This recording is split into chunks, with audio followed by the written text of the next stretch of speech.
بسم اللہ الرحمن الرحیم شروع اللہ کا نام لے کر جو بڑا مہربان نہایت رحم والا ہے۔ الف لام را، یہ کتاب روشن کی آیتیں ہیں۔ ہم نے اس قرآن کو عربی میں نازل کیا ہے تاکہ تم لوگ سمجھ سکو۔ اے پیغمبر، ہم اس قرآن کے ذریعے سے جو ہم نے تمہاری طرف بھیجا ہے تمہیں ایک نہایت اچھا قصہ سناتے ہیں، اور تم اس سے پہلے بے خبر تھے۔ جب یوسف نے اپنے والد سے کہا کہ ابا، میں نے خواب میں 11 ستاروں اور سورج اور چاند کو دیکھا ہے، دیکھتا کیا ہوں کہ وہ مجھے سجدہ کر رہے ہیں۔ انہوں نے کہا کہ بیٹا، اپنے خواب کا ذکر اپنے بھائیوں سے نہ کرنا، نہیں تو وہ تمہارے حق میں کوئی چال چلیں گے۔ کچھ شک نہیں کہ شیطان انسان کا کھلا دشمن ہے، اور اسی طرح اللہ تمہیں برگزیدہ و ممتاز کرے گا اور خواب کی باتوں کی تعبیر کا علم سکھائے گا۔ اور جس طرح اس نے اپنی نعمت پہلے تمہارے دادا پر دادا ابراہیم اور اسحاق پر پوری کی تھی، اسی طرح تم پر اور اولاد یعقوب پر پوری کرے گا۔ بے شک تمہارا پروردگار سب کچھ جاننے والا ہے، حکمت والا ہے۔ ہاں، یوسف اور ان کے بھائیوں کے قصے میں پوچھنے والوں کے لیے بہت سی نشانیاں ہیں۔ جب انہوں نے آپس میں تذکرہ کیا کہ یوسف اور اس کا بھائی ابا کو ہم سے زیادہ پیارے ہیں، حالانکہ ہم جماعت کی جماعت ہیں، کچھ شک نہیں کہ ابا کھلی غلطی پر ہیں۔ یوسف کو یا تو جان سے مار ڈالو یا کسی ملک میں پھینک آؤ، پھر ابا کی توجہ صرف تمہاری طرف ہو جائے گی، اور اس کے بعد تم نیک لوگوں میں ہو جاؤ گے۔ ان میں سے ایک کہنے والے نے کہا کہ یوسف کو جان سے نہ مارو، کسی اندھے کنویں میں ڈال دو کہ کوئی راہگیر اسے نکال کر کسی دوسرے ملک میں لے جائے گا۔ اگر تم کو کرنا ہی ہے تو یوں کرو۔ یہ مشورہ کر کے وہ اپنے والد سے کہنے لگے کہ ابا جان، کیا سبب ہے کہ آپ یوسف کے بارے میں ہمارا اعتبار نہیں کرتے؟ حالانکہ ہم اس کے خیر خواہ ہیں۔ کل اسے ہمارے ساتھ بھیج دیجئے کہ خوب میوے کھائے اور کھیلے کودے، ہم اس کے نگہبان ہیں۔ انہوں نے کہا کہ یہ امر مجھے غمناک کیے دیتا ہے کہ تم اسے لے جاؤ، یعنی وہ مجھ سے جدا ہو جائے، اور مجھے یہ بھی خوف ہے کہ تم کھیل میں اس سے غافل ہو جاؤ اور اسے بھیڑیا کھا جائے۔ وہ کہنے لگے کہ اگر ہماری موجودگی میں کہ ہم ایک طاقتور جماعت ہیں اسے بھیڑیا کھا گیا تو ہم بڑے نقصان میں پڑ گئے۔ غرض جب وہ اس کو لے گئے اور اس بات پر اتفاق کر لیا کہ اس کو اندھے کنویں میں ڈال دیں، اور ہم نے یوسف کی طرف وحی بھیجی کہ ایک وقت ایسا آئے گا کہ تم انہیں ان کے اس سلوک سے آگاہ کرو گے، اور ان کو اس وحی کی کچھ خبر نہ ہوگی۔ اور یہ حرکت کر کے وہ رات کے وقت باپ کے پاس روتے ہوئے آئے، کہنے لگے کہ ابا جان، ہم تو دوڑنے اور ایک دوسرے سے آگے نکلنے میں مصروف ہو گئے اور یوسف کو اپنے اسباب کے پاس چھوڑ گئے تو اسے بھیڑیا کھا گیا، اور آپ ہماری بات کو گو ہم سچ ہی کہتے ہیں باور نہیں کریں گے۔ اور ان کے کرتے پر جھوٹ موٹ کا لہو بھی لگا لائے۔ یعقوب نے کہا کہ یوں نہیں ہے، بلکہ تم اپنے دل سے یہ بات بنا لائے ہو۔ اچھا، صبر کہ وہی خوب ہے، اور جو تم بیان کرتے ہو اس کے بارے میں اللہ ہی سے مدد چاہیے۔ اور اب اللہ کی شان دیکھو کہ اس کنویں کے قریب ایک قافلہ آوارد ہوا اور انہوں نے پانی کے لیے اپنا سقا بھیجا، تو اس نے کنویں میں ڈول لٹکایا، یوسف اس سے لٹک گئے۔ وہ بولا، زہے قسمت، یہ تو ایک لڑکا ہے، اور اس کو قیمتی سرمایہ سمجھ کر چھپا لیا۔ اور جو کچھ وہ کرتے تھے اللہ کو خوب معلوم تھا، اور انہوں نے اس کو تھوڑی سی قیمت یعنی معدود چند درہموں پر بیچ ڈالا، اور وہ اس سے بیزار ہو رہے تھے۔ اور مصر میں جس شخص نے اس کو خریدا، اس نے اپنی بیوی سے جس کا نام زلیخا تھا کہا کہ اس کو عزت و اکرام سے رکھو، عجب نہیں کہ یہ ہمیں فائدہ دے یا ہم اسے بیٹا بنا لیں۔ اس طرح ہم نے یوسف کو سرزمین مصر میں جگہ دی، اور غرض یہ تھی کہ ہم ان کو خواب کی باتوں کی تعبیر سکھائیں۔ اور اللہ اپنے کام پر غالب ہے، لیکن اکثر لوگ نہیں جانتے۔ اور جب وہ اپنی جوانی کو پہنچے تو ہم نے ان کو دانائی اور علم عطا کیا، اور نیکوکاروں کو ہم اسی طرح بدلہ دیا کرتے ہیں۔ اور جس عورت کے گھر میں وہ رہتے تھے اس نے ان کو اپنی طرف مائل کرنا چاہا، اور دروازے بند کر کے کہنے لگی، یوسف جلدی آؤ۔ انہوں نے کہا کہ اللہ پناہ میں رکھے، وہ یعنی تمہارے میاں تو میرے آقا ہیں، انہوں نے مجھے اچھی طرح سے رکھا ہے، میں ایسا ظلم نہیں کر سکتا، بے شک ظالم لوگ فلاح نہیں پائیں گے۔ اور اس عورت نے ان کا قصد کیا اور انہوں نے اس کا قصد کیا۔ اگر وہ اپنے پروردگار کی نشانی نہ دیکھتے تو جو ہوتا سو ہوتا۔ یوں اس لیے کیا گیا کہ ہم ان سے برائی اور بے حیائی کو روک دیں. بے شک وہ ہمارے چنے ہوئے بندوں میں سے تھے. اور دونوں دروازے کی طرف بھاگے، آگے یوسف، پیچھے زلیخا. اور عورت نے ان کا کرتا پیچھے سے پکڑ کر جو کھینچا تو پھاڑ ڈالا، اور دونوں کو دروازے کے پاس عورت کا خاوند مل گیا. تو عورت بولی کہ جو شخص تمہاری بیوی کے ساتھ برا ارادہ کرے اس کی اس کے سوا کیا سزا ہے کہ یا تو قید کیا جائے یا اسے دکھ کا عذاب دیا جائے. یوسف نے کہا اسی نے مجھ کو اپنی طرف مائل کرنا چاہا تھا. اور اس کے خاندان میں سے ایک گواہ نے گواہی دی کہ اگر اس کا کرتا آگے سے پھٹا ہو تو یہ سچی اور یوسف جھوٹا ہے، اور اگر کرتا پیچھے سے پھٹا ہو تو یہ جھوٹی اور وہ سچا ہے. سو جب اس کا کرتا دیکھا تو پیچھے سے پھٹا تھا. تب اس نے زلیخا سے کہا کہ یہ تمہارا ہی فریب ہے، اور کچھ شک نہیں کہ تم عورتوں کے فریب بڑے بھاری ہوتے ہیں.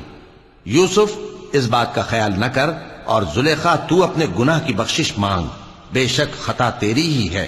اور شہر میں عورتیں گفتگویں کرنے لگیں کہ عزیز کی بیوی اپنے غلام کو اپنی طرف مائل کرنا چاہتی ہے اور اس کی محبت اس کے دل میں گھر کر گئی ہے. ہم دیکھتی ہیں کہ وہ کھلی گمراہی میں ہے.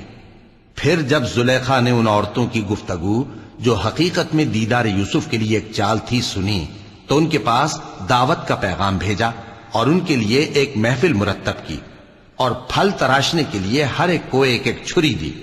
اور یوسف سے کہا کہ ان کے سامنے آؤ. جب عورتوں نے ان کو دیکھا تو ان کا روب حسن ان پر ایسا چھا گیا کہ پھل تراشتے تراشتے اپنے ہاتھ کاٹ لیے، اور بے ساختہ بول اٹھی کہ اللہ پاک ہے، یہ آدمی نہیں، یہ تو کوئی بزرگ فرشتہ ہے. زلیخا نے کہا تو یہ وہی ہے جس کے بارے میں تم مجھے تانے دیتی تھیں، اور بے شک میں نے اس کو اپنی طرف مائل کرنا چاہا مگر یہ بچا رہا. اور اگر یہ وہ کام نہ کرے گا جو میں اسے کہتی ہوں تو قید کر دیا جائے گا اور ذلیل ہوگا. یوسف نے دعا کی کہ پروردگار، جس کام کی طرف یہ مجھے بلاتی ہیں اس کی نسبت مجھے قید پسند ہے، اور اگر تو مجھ سے ان کے فریب کو نہ ہٹائے گا تو میں ان کی طرف مائل ہو جاؤں گا اور نادانوں میں سے ہو جاؤں گا. پس ان کے رب نے ان کی دعا قبول کر لی اور ان سے عورتوں کا داؤں ٹال دیا. بے شک وہی تو سننے والا ہے، جاننے والا ہے. پھر باوجود اس کے کہ وہ لوگ ان کی بے گناہی کے نشان دیکھ چکے تھے، ان کی رائے یہی ٹھہری کہ کچھ عرصے کے لیے ان کو قید ہی کر دیں. اور ان کے ساتھ دو اور جوان بھی داخل زندہ ہوئے. ایک نے ان میں سے کہا کہ میں نے خواب دیکھا ہے، دیکھتا کیا ہوں کہ شراب کے لیے انگور نچوڑ رہا ہوں. دوسرے نے کہا کہ میں نے بھی خواب دیکھا ہے، میں یہ دیکھتا ہوں کہ اپنے سر پر روٹیاں اٹھائے ہوئے ہوں اور پرندے ان میں سے کھا رہے ہیں. تو ہمیں ان کی تعبیر بتا دیجئے کہ ہم تمہیں نیکوکار دیکھتے ہیں. یوسف نے کہا کہ جو کھانا تم کو ملنے والا ہے وہ آنے نہیں پائے گا کہ میں اس سے پہلے تم کو اس کی تعبیر بتا دوں گا. یہ ان باتوں میں سے ہے جو میرے پروردگار نے مجھے سکھائی ہیں.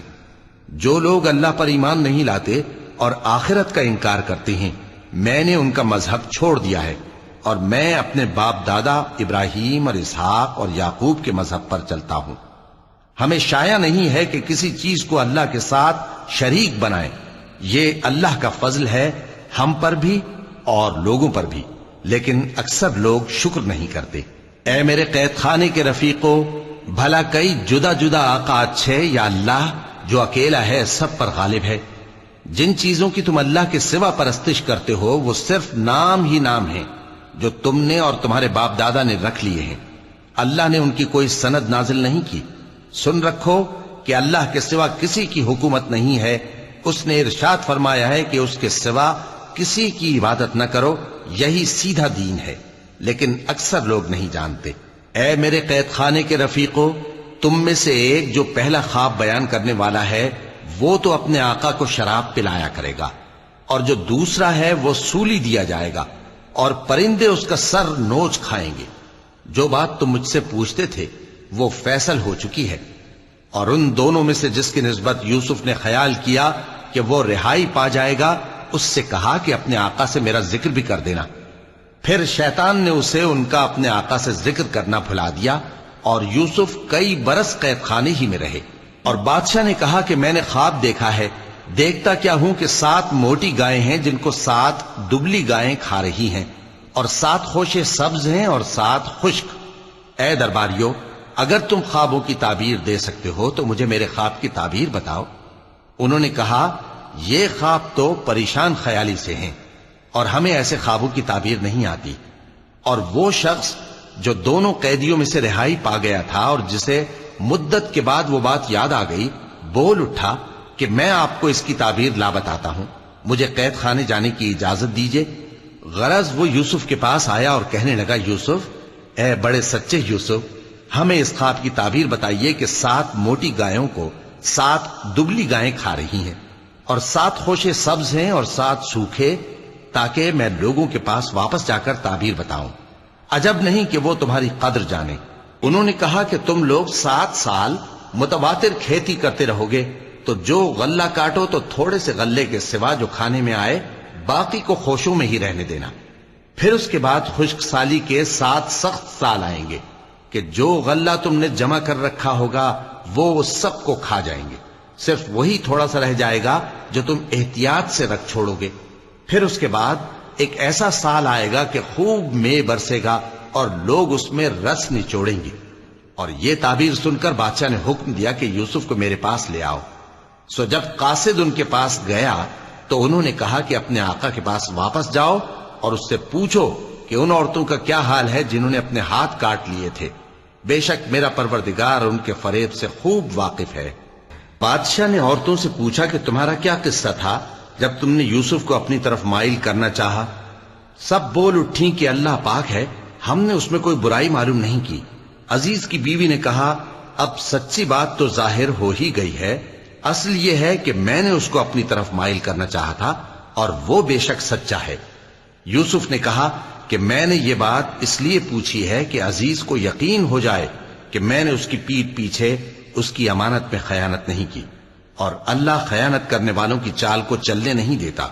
اور میں اپنے آپ کو پاک صاف نہیں کہتا، کیونکہ نفس امارہ انسان کو برائی ہی سکھاتا رہتا ہے، مگر یہ کہ میرا پروردگار رحم فرمائے، بے شک میرا پروردگار بخشنے والا ہے، مہربان ہے۔ اور بادشاہ نے حکم دیا کہ اسے میرے پاس لاؤ، میں اسے اپنا مصاحب خاص بناؤں گا۔ پھر جب ان سے گفتگو کی تو کہا کہ آج سے تم ہمارے ہاں صاحب منزلت ہو اور صاحب اعتبار ہو۔ یوسف نے کہا، مجھے زرعی پیداوار پر مقرر کر دیجئے، کیونکہ میں حفاظت بھی کر سکتا ہوں اور اس کام سے واقف بھی ہوں۔ اس طرح ہم نے یوسف کو ملک مصر میں جگہ دی اور وہ اس ملک میں جہاں چاہتے تھے رہتے تھے۔ ہم اپنی رحمت جس پر چاہتے ہیں کرتے ہیں اور نیکوکاروں کے اجر کو ضائع نہیں کرتے، اور جو لوگ ایمان لائے اور ڈرتے رہے ان کے لیے آخرت کا اجر بہت بہتر ہے۔ اور یوسف کے بھائی کنعان سے مصر میں غلہ خریدنے کے لیے آئے تو یوسف کے پاس گئے، تو یوسف نے ان کو پہچان لیا اور وہ ان کو نہ پہچان سکے۔ اور جب یوسف نے ان کے لیے ان کا سامان تیار کر دیا تو کہا کہ پھر آنا تو جو باپ کی طرف سے تمہارا ایک اور بھائی ہے اسے بھی میرے پاس لیتے آنا۔ کیا تم نہیں دیکھتے کہ میں ناب بھی پوری پوری دیتا ہوں اور مہمانداری بھی خوب کرتا ہوں؟ اب اگر تم اسے میرے پاس نہ لاؤ گے تو نہ تمہیں میرے ہاں سے غلہ ملے گا اور نہ تم میرے پاس ہی آ سکو گے۔ انہوں نے کہا کہ ہم اس کے بارے میں اس کے والد کو پھسلائیں گے اور ہم یہ کام کر کے رہیں گے۔ اور یوسف نے اپنے خدام سے کہا کہ ان کا سرمایہ یعنی غلے کی قیمت ان کے سامان میں رکھ دو۔ عجب نہیں کہ جب یہ اپنے اہل و عیال میں جائیں تو اسے پہچان لیں، اور عجب نہیں کہ یہ پھر یہاں آئیں۔ بس جب وہ اپنے والد کے پاس واپس گئے تو کہنے لگے کہ ابا، ہمارے لیے غلے کی بندش کر دی گئی ہے، تو ہمارے ساتھ ہمارے بھائی کو بھیج دیجئے تاکہ ہم پھر غلہ لائیں اور ہم اس کے نگہبان ہیں۔ یعقوب نے کہا کہ میں اس کے بارے میں تمہارا اعتبار نہیں کرتا، مگر ویسا ہی جیسا پہلے اس کے بھائی کے بارے میں کیا تھا، سو اللہ ہی بہتر نگہبان ہے اور وہ سب سے زیادہ رحم کرنے والا ہے۔ اور جب انہوں نے اپنا اسباب کھولا تو دیکھا کہ ان کا سرمایہ واپس کر دیا گیا ہے۔ کہنے لگے، ابا، ہمیں اور کیا چاہیے؟ دیکھیے یہ ہماری پونجی بھی ہمیں واپس کر دی گئی ہے، اور ہم اپنے اہل و عیال کے لیے پھر غلہ لائیں گے اور اپنے بھائی کی نگہبانی کریں گے، اور ایک بار شتر زیادہ لائیں گے کہ یہ غلہ جو ہم لائے ہیں تھوڑا ہے۔ یعقوب نے کہا کہ جب تک تم اللہ کا عہد نہ دو کہ اس کو میرے پاس صحیح و سالم لے آؤ گے، میں اسے ہرگز تمہارے ساتھ نہیں بھیجنے کا۔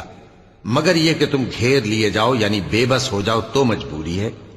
پس جب انہوں نے والد کو اپنا قول دیا تو یعقوب نے کہا کہ جو قول و قرار ہم کر رہے ہیں اس کا اللہ ضامن ہے، اور فرمایا کہ اے میرے بیٹو، ایک ہی دروازے سے داخل نہ ہونا بلکہ جدا جدا دروازوں سے داخل ہونا، اور میں اللہ کی تقدیر کو تو تم سے روک نہیں سکتا، بے شک حکم اللہ ہی کا ہے، میں اسی پر بھروسہ رکھتا ہوں، اور اہل توکل کو اسی پر بھروسہ رکھنا چاہیے۔ اور جب وہ ان مقامات سے داخل ہوئے جہاں جہاں سے داخل ہونے کے لیے ان کے والد نے ان سے کہا تھا، تو وہ تدبیر اللہ کے حکم کو ذرا بھی ٹال نہیں سکتی تھی۔ ہاں، وہ یعقوب کے دل کی خواہش تھی جو انہوں نے پوری کی تھی، اور بے شک وہ صاحب علم تھے، کیونکہ ہم نے ان کو علم سکھایا تھا، لیکن اکثر لوگ نہیں جانتے۔ اور جب وہ لوگ یوسف کے پاس پہنچے تو یوسف نے اپنے حقیقی بھائی کو اپنے پاس جگہ دی اور کہا کہ میں تمہارا بھائی ہوں، تو جو سلوک یہ ہمارے ساتھ کرتے رہے ہیں اس پر افسوس نہ کرنا۔ پھر جب ان کا اسباب تیار کر دیا تو اپنے بھائی کے تھیلے میں آپ خورا رکھ دیا۔ پھر جب وہ آبادی سے باہر نکل گئے تو ایک پکارنے والے نے آواز دی کہ قافلے والو، تم تو چور ہو۔ وہ ان کی طرف متوجہ ہو کر کہنے لگے کہ تمہاری کیا چیز کھوئی گئی ہے؟ وہ بولے کہ بادشاہ کا کٹورا کھویا گیا ہے، اور جو شخص اس کو لے کے آئے اس کے لیے ایک بار شتر انعام، اور میں اس کا ضامن ہوں۔ وہ کہنے لگے کہ اللہ کی قسم، تم کو معلوم ہے کہ ہم اس ملک میں اس لیے نہیں آئے کہ خرابی کریں اور نہ ہم چوری کیا کرتے ہیں۔ وہ بولے کہ اگر تم جھوٹے نکلے یعنی چوری ثابت ہوئی تو اس کی سزا کیا؟ انہوں نے کہا کہ اس کی سزا یہ کہ جس کے تھیلے میں وہ دستیاب ہو وہی اس کا بدل قرار دیا جائے، ہم ظالموں کو یہی سزا دیا کرتی ہیں۔ پھر یوسف نے اپنے بھائی کے تھیلے سے پہلے ان کے تھیلوں کو دیکھنا شروع کیا، پھر اپنے بھائی کے تھیلے میں سے اس کو نکال لیا۔ اس طرح ہم نے یوسف کے لیے تدبیر کی، ورنہ بادشاہ کے قانون کے مطابق وہ اپنے بھائی کو لے نہیں سکتے تھے، مگر یہ کہ اللہ چاہے، ہم جس کے چاہتے ہیں درجے بلند کرتے ہیں، اور ہر علم والے سے بڑھ کر ایک بڑا علم والا ہے۔ برادران یوسف نے کہا کہ اگر اس نے چوری کی ہو تو کچھ عجب نہیں کہ اس کے ایک بھائی نے بھی پہلے چوری کی تھی، مگر یوسف نے اس بات کو اپنے دل میں مخفی رکھا اور ان پر ظاہر نہ ہونے دیا، یعنی زیر لب کہا کہ تم بڑے برے ہو، اور جو تم بیان کرتے ہو اللہ اسے خوب جانتا ہے۔ وہ کہنے لگے کہ اے عزیز، اس کے والد بہت بوڑھے ہیں اور اس سے بہت محبت رکھتے ہیں، تو اس کو چھوڑ دیجئے اور اس کی جگہ ہم میں سے کسی کو رکھ لیجئے، ہم دیکھتے ہیں کہ آپ احسان کرنے والے ہیں۔ یوسف نے کہا کہ اللہ پناہ میں رکھے کہ جس شخص کے پاس ہم نے اپنی چیز پائی ہے اس کے سوا کسی اور کو پکڑ لیں، ایسا کریں تو ہم بڑے بے انصاف ہیں۔ آخر جب وہ اس سے نا امید ہو گئے تو الگ ہو کر صلاح کرنے لگے۔ سب سے بڑے نے کہا، کیا تم نہیں جانتے کہ تمہارے والد نے تم سے اللہ کا عہد لیا ہے، اور اس سے پہلے بھی تم یوسف کے بارے میں قصور کر چکے ہو، تو جب تک والد صاحب مجھے اجازت نہ دیں میں تو اس جگہ سے ہلنے کا نہیں، یا اللہ میرے لیے کوئی فیصلہ کرے، اور وہ سب سے بہتر فیصلہ کرنے والا ہے۔ تم سب والد صاحب کے پاس واپس جاؤ اور کہو کہ ابا، آپ کے صاحبزادے نے وہاں جا کر چوری کی، اور ہم نے تو اپنی دانست کے مطابق آپ سے اس کے لے آنے کا عہد کیا تھا، مگر ہم غیب کی باتوں کے جاننے اور یاد رکھنے والے تو نہیں تھے، اور جس بستی میں ہم ٹھہرے تھے وہاں سے یعنی اہل مصر سے اور جس قافلے میں آئے ہیں اس سے دریافت کر لیجئے، اور ہم اس بیان میں بالکل سچے ہیں۔ جب انہوں نے یہ بات یعقوب سے آ کر کہی تو انہوں نے کہا کہ حقیقت یوں نہیں ہے، بلکہ یہ بات تم نے اپنے دل سے بنا لی ہے، تو صبر ہی بہتر ہے، عجب نہیں کہ اللہ ان سب کو میرے پاس لے آئے، بے شک وہ علم والا ہے، حکمت والا ہے۔ اور ان کے پاس سے چلے گئے اور کہنے لگے کہ ہائے افسوس یوسف پر، ہائے افسوس، اور رنج و الم میں ان کی آنکھیں سفید ہو گئیں اور ان کا دل غم سے بھر رہا تھا۔ بیٹے کہنے لگے کہ واللہ آپ تو یوسف کو اسی طرح یاد ہی کرتے رہیں گے یہاں تک کہ آپ گھل جائیں گے یا جان ہی دے دیں گے۔ انہوں نے کہا کہ میں تو اپنے غم و اندوہ کا اظہار اللہ سے کرتا ہوں، اور اللہ کی طرف سے وہ باتیں جانتا ہوں جو تم نہیں جانتے۔ اے بیٹو، یوں کرو کہ ایک دفعہ پھر جاؤ اور یوسف اور اس کے بھائی کو تلاش کرو، اور اللہ کی رحمت سے نا امید نہ ہونا کہ اللہ کی رحمت سے تو کافر لوگ ہی نا امید ہوا کرتے ہیں۔ پھر جب وہ یوسف کے پاس گئے تو کہنے لگے کہ اے عزیز، ہمیں اور ہمارے اہل و عیال کو بڑی تکلیف ہو رہی ہے اور ہم یہ تھوڑا سا سرمایہ لائے ہیں، آپ ہمیں اس کے عوض پورا غلہ دے دیجئے اور ہم پر خیرات کیجئے کہ اللہ خیرات کرنے والوں کو ثواب دیتا ہے۔ یوسف نے کہا، تمہیں معلوم ہے کہ جب تم نادانی میں پھنسے ہوئے تھے تو تم نے یوسف اور اس کے بھائی کے ساتھ کیا کیا تھا؟ وہ بولے، کیا واقعی تم ہی یوسف ہو؟ انہوں نے کہا، ہاں میں یوسف ہوں، اور بن یامین کی طرف اشارہ کر کے کہنے لگے، یہ میرا بھائی ہے، اللہ نے ہم پر بڑا احسان کیا ہے۔ جو شخص اللہ سے ڈرتا اور صبر کرتا ہے تو اللہ نیکوکاروں کا اجر ضائع نہیں کرتا۔ وہ بولے، اللہ کی قسم، اللہ نے تم کو ہم پر فضیلت بخشی ہے اور بے شک ہم خطا کار تھے۔ یوسف نے کہا کہ آج کے دن تم پر کوئی ملامت نہیں، اللہ تم کو معاف کرے اور وہ سب سے بڑھ کر رحم کرنے والا ہے۔ یہ میرا کرتا لے جاؤ، پھر اسے والد صاحب کے منہ پر ڈال دینا تو وہ بینا ہو جائیں گے، اور اپنے تمام اہل و عیال کو میرے پاس لے آؤ۔ اور جب قافلہ مصر سے روانہ ہوا تو ان کے والد کہنے لگے کہ اگر مجھ کو یہ نہ کہو کہ بوڑھا بہک گیا ہے تو مجھے تو یوسف کی بو آ رہی ہے۔ وہ بولے کہ واللہ آپ اسی قدیم غلطی میں مبتلا ہیں۔ مگر جب خوشخبری دینے والا آ پہنچا تو اس نے کرتا ان کے منہ پر ڈال دیا، سو وہ بینا ہو گئے اور بیٹوں سے کہنے لگے، کیا میں نے تم سے نہیں کہا تھا کہ میں اللہ کی طرف سے وہ باتیں جانتا ہوں جو تم نہیں جانتے؟ بیٹوں نے کہا کہ ابا، ہمارے لیے ہمارے گناہ کی مغفرت مانگیے، بے شک ہم خطا کار تھے۔ فرمایا، میں اپنے پروردگار سے تمہارے لیے بخشش مانگوں گا، بے شک وہ بخشنے والا ہے، مہربان ہے۔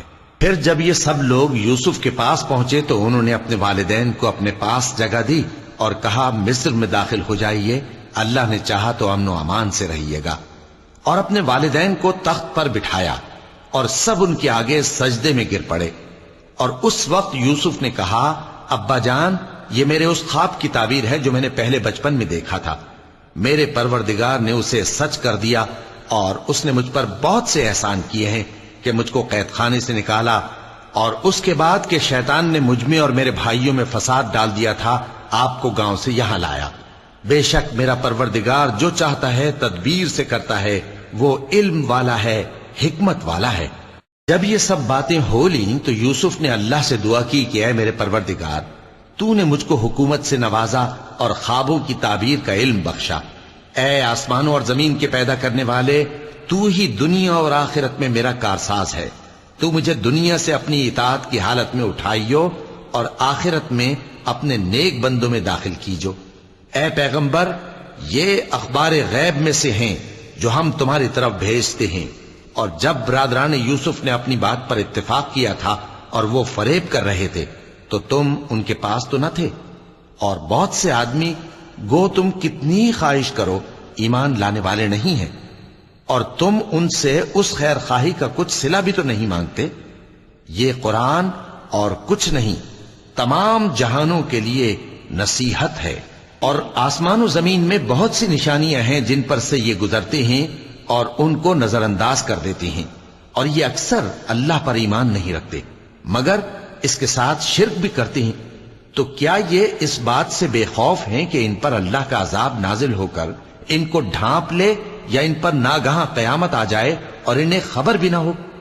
کہہ دو میرا رستہ تو یہ ہے، میں اللہ کی طرف بلاتا ہوں سمجھ بوجھ کر، میں بھی لوگوں کو اللہ کی طرف بلاتا ہوں اور میرے پیرو بھی، اور اللہ پاک ہے اور میں شرک کرنے والوں میں سے نہیں ہوں۔